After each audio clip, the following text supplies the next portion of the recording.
Gia, a young woman who has held a strong faith, but slowly lost her way in the storms of life.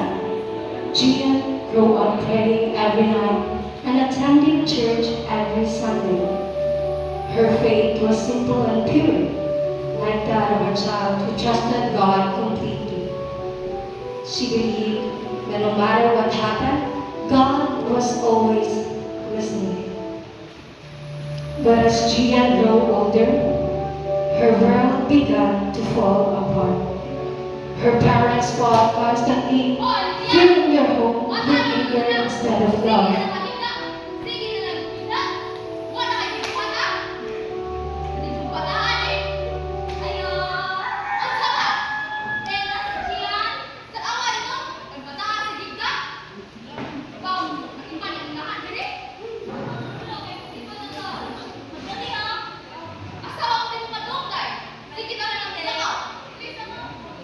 Gian called Sian and invited her to attend church.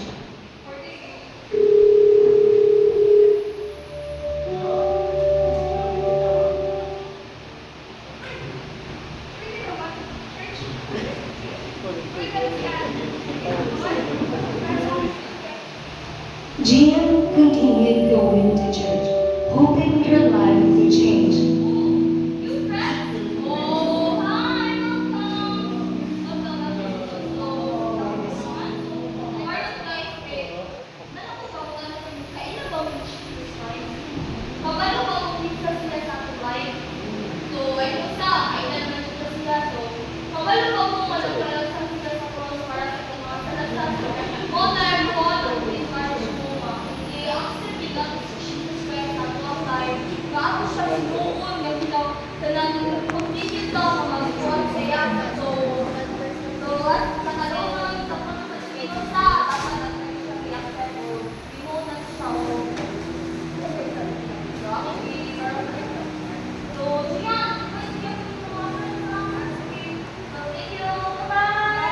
Yet, nothing seemed different.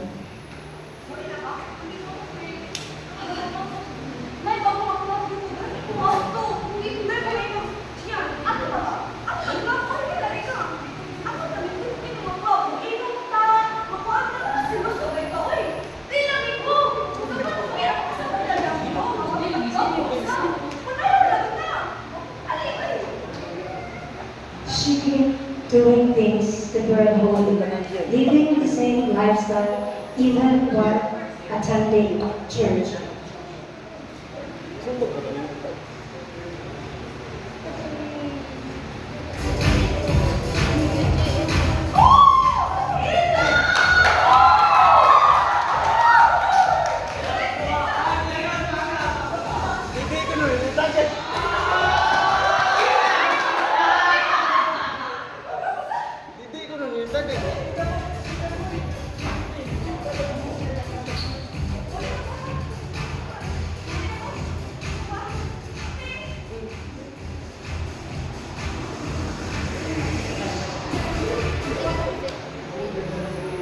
Her mother noticed that although Gia went to church and behaved with God, she was not yet truly living for Him.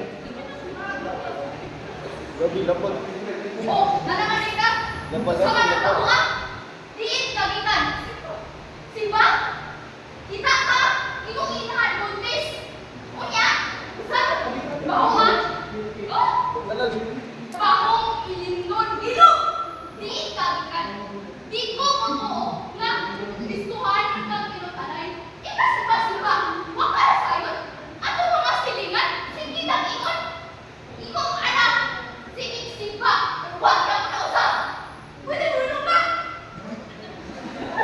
Kapoy kang banata.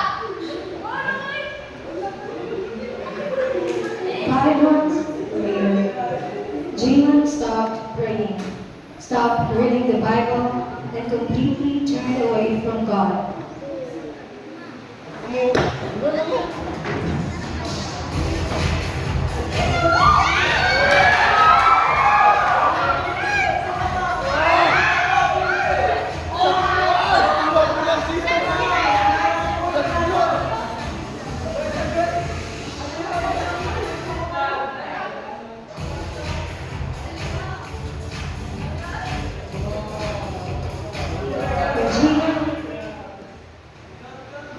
When Jian returned home,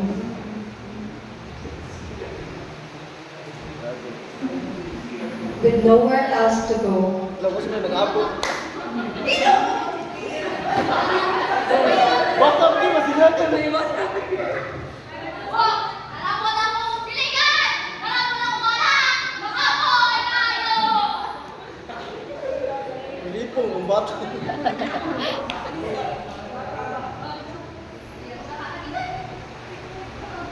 Daan! Daan! Di ako masangin ng simba! Di ka na masuko imong Ginoo, wala? Di ka mapulong diyan! Ikaw no? May tsuke, ikuhan sa iyong inahan! Saan no? Pagkuhan ang pamilya! Tagat natin.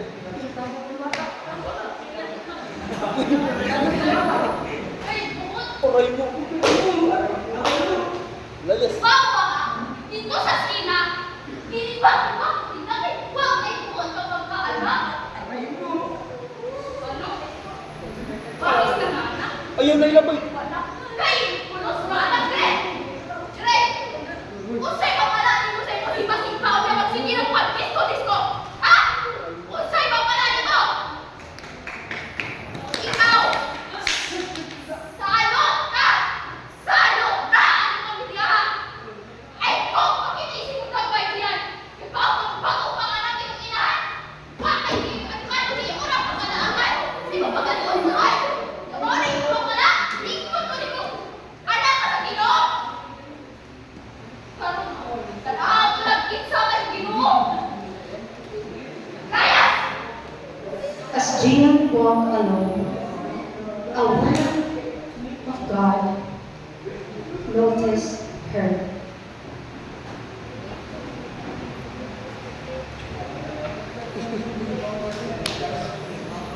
Pag asal ko kapatid.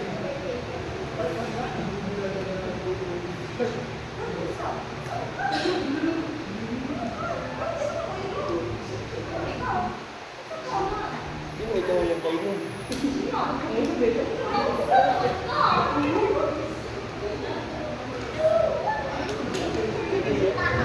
She's a Christian who lived a life full of happiness and hope, not because her life was perfect, but because she had Jesus in her life.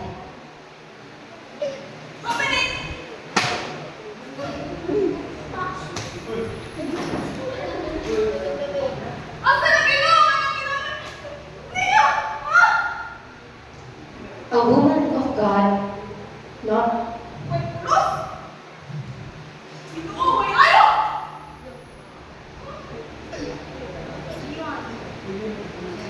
Siyan ka ba lang kung sino ka? Ayaw ka din. Hawa! Kabalan mo, nakapagpapit ka. Siyan ka rin ang mamaki para mabigat sa ninyo. Tawata siya balik! Tawata siya balik sa iyo kasi kasi siyan! Ayaw ka rin sa kaaway! Ayaw ka kaaway siyan! Kabalok ka tawata sa Jesus Christ! Ibuhat ka ng katawanan niyo! Ibuhat ka ng katawanan niyo siyan! Remember, kiluwas ka niya! Remember siyan! Ayaw ka rin sa katawanan siyan! Ayaw ka rin sa katawanan siyan!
After this realization, there was the restoration of her family's relationship.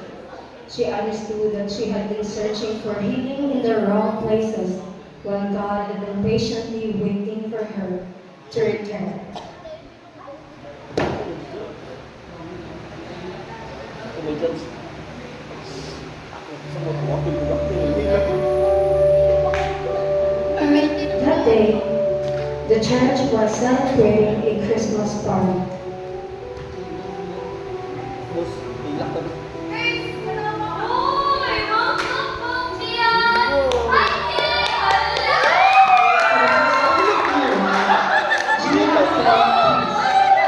During the celebration, Tayo mga anak, te.